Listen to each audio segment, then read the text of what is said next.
I didn't want to make this video, not for any moral reasons. Sonic 2 for the Master System is just a game that I hate with every fiber of my being.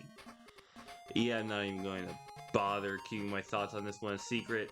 Let's just dive in and perform an autopsy on each and every one of this game's many failures and mistakes.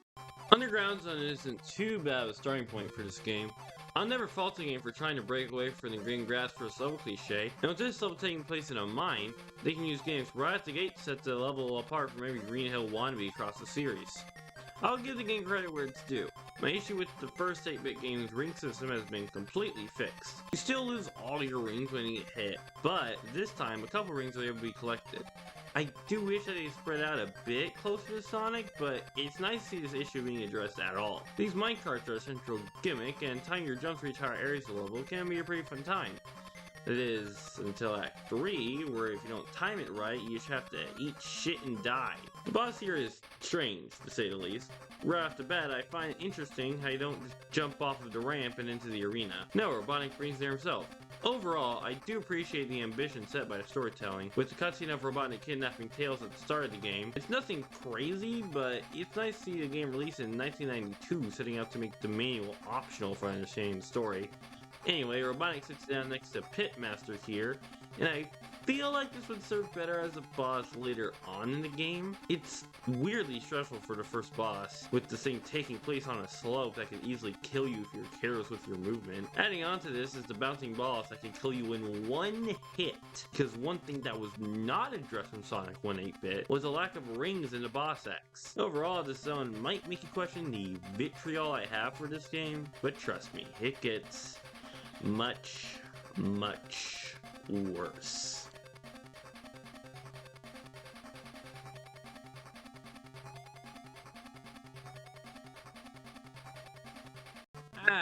There's the level of quality that I know this game to be. Sky High Zone is not only a mess of spike pits, but the central gimmick is absolutely terrible. The first hang glider that you'll run into will most likely drop you off into a pit, because you'll already be holding down to gain speed from the incline. It's not like using the hang gliders properly is much fun either, since you can't jump from a hang glider, only fall. Act 2 takes all the problems this zone already had to the extreme. There are these clouds all around, some of which can be stood on, some of which cannot, some of which bounce you. There is no visual difference between the three. In order to play optimally in this level, you have to memorize each and every individual cloud and what their states are, so you don't fall through any of them and into multiple spike pits. The boss here honestly should have been in the place of the Underground Zone's boss. The most interesting thing I can really say about it is this preliminary phase where you have to deal with the little guys and also the wonky hitbox when attacking from behind. Aqua Lake Zone fulfills the underwater quota for the game, and I do like the ideas presented by it. Skidding on water, for example, is such a good feature to water levels, and it's utterly baffling how it hasn't become the new norm for the series. What I don't like is enemies hidden behind foreground pillars that I can't see. I don't like going through these tubes where you have to know which direction you want to go in beforehand. They're not actually that bad here, but stay tuned, it gets so much worse later. I don't like waiting in a bubble to slowly drift up. The idea isn't actually that bad, but it's not very fun in execution. Dodging these obstacles on the way to the top isn't enjoyable in the slightest, and that goes doubly so for the slow fall back down when you fuck up. The boss here is a pretty basic one-trick pony. Once you know how to hit him, the fight is basically over. I wish that he had a couple more attacks to switch things up throughout the fight and keep it interesting, because it's genuinely smart at the beginning with a weakness that can easily be inferred from the character design. That's right, not Green Hill Zone, Green Hills. Totally different. In all honesty, I don't see the point in a zone like this at this point of the game. Remember when I praised Underground Zone for setting itself apart from other first levels in the series? Well, this might as well be the first level. The reason this theming is used for first level so often is that their simplicity is made up for by giving the player a chance to acquaint themselves with the controls and mechanics. This zone might have been given a pass if it was the first one and not the halfway point of the game. Coupling this zone's placement with the first boss's its difficulty really highlights the game's weird pacing issues. Speaking of bosses, boss! I'll give it this, if you're gonna be annoying and not give me any rings, it's nice to make the bosses more strategic like this one instead of just having me wail on them and hope the hitbox doesn't bug out. Honestly, these last two zones have only been mid, so it's really nice to see the quality fall off again. Gives you something interesting to talk about. Gimmick Mountain Zone, or as I like to call it, how was I supposed to know that was their zone, is the most frustrating one by far. At the end of the day, all it comes down to is lack of vision. Act 1 features the return of underground zones minecarts. Remember how in Act 3 of that zone you were supposed to jump from the minecarts or die? Well, now you're just supposed to sit there, otherwise the minecarts will despawn and be unable to break the spikes at the end of the level. Act 2 continues the trend of unseen bullshittery with a bomb hidden behind the foreground and a bunch of garbage that sets you back and holds no real purpose for the level design. All of this crap comes to a head in Act 3 with moving platforms maneuvering around spikes that you have no idea where they are until you've already died to them. And yes, I understand that not being able to see what's in front of you until it's too late is a common criticism of Sonic games, but A good Sonic level is one where you don't notice all the bullshit happening around you, and B, this game's Act 3s are lacking a crucial mechanic that arguably makes Sonic games good in the first place: rings. These games are awful without rings because one slight mistake and you're out. And even ignoring all that, the point of Sonic games is to go fast. I don't think anyone will disagree with me there. Why am I being punished for going fast? Again, how am I supposed to know that I'm supposed to wait for this platform in order to cross the gap? I can't even take solace in the boss being an easy bit of respite because it's arguably the worst part. On paper, it shouldn't be too bad. It charges at you, you can strike him while it's stunned while looking out for the falling rocks. The issue is how you can hit him. You can't roll into him, despite the fact that the back doesn't look dangerous in the slightest. Your only option is to jump, but sometimes you bounce right into the falling rocks that come down almost immediately after the boss crashes into the wall, so you have no way of telling if they'll be too close. Also, their position is random. Sometimes bouncing on the boss while it has iframes will kill you, and sometimes you'll be safe. This boss is miserable. This level is miserable. This game somehow is only going to get more miserable.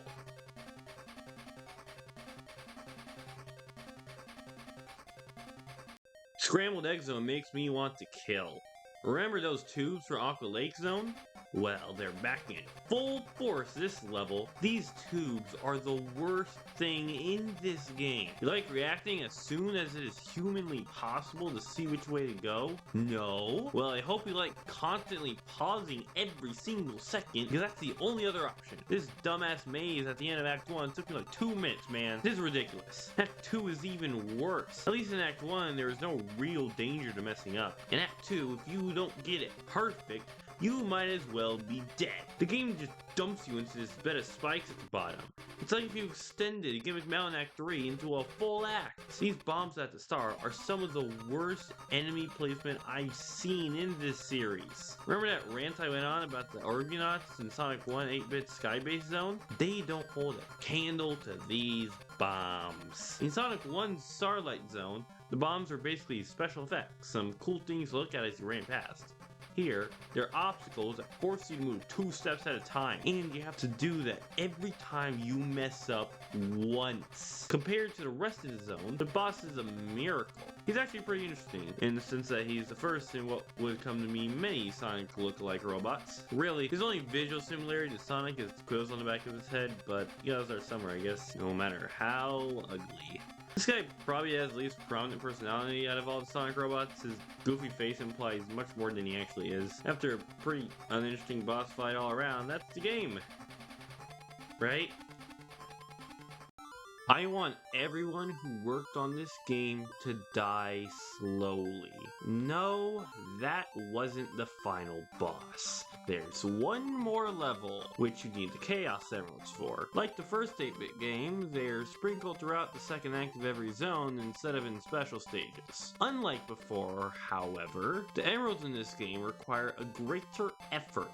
Underground Zone has you jumping from a minecart to a ledge. Sky High Zone is proof that the developers of this game hate the very concept of joy, as you can either use the finicky hang glider controls or figure out which clouds are bouncing and not make one mistake to make it to the very top of the screen. Aqua Lake Zone just has you holding left in this one tube section. Green Hills has you bouncing off of some springs to a higher ledge. Gimmick Mountain Zone keeps it consistent with the rest of the zone's dog shit by expecting you to know to jump into the wall. Scrambled Egg Zone showcases mercy and the knowledge that you suffered enough by just giving it to you when you beat Silver Sonic. All that to get to Crystal Egg Zone. And wow, was this not worth it. Granted, nothing could make it worth it, but this is the most disappointing thing ever. It's just boring. I guess it's better than one final fuck you, but this is just boring. 3 out of 10. The music makes me regret having ears. The game's final boss is tense, but in a final zone kind of way. Just stay in the tubes until lightning fills the screen so you can pop out and hit him. Repeat that until he's dead. A surprisingly easy finale is such a batshit hard game.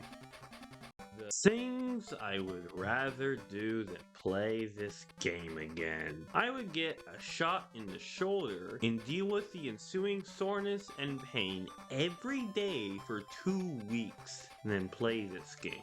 I would rather exist in the Sonic series in real life and go through every single near Earth-ending event in a row without taking any breaks than play this game again. I hate this game. It provides nothing of value, not to its players, not to the series. It just takes and takes until you have no patience left. D tier.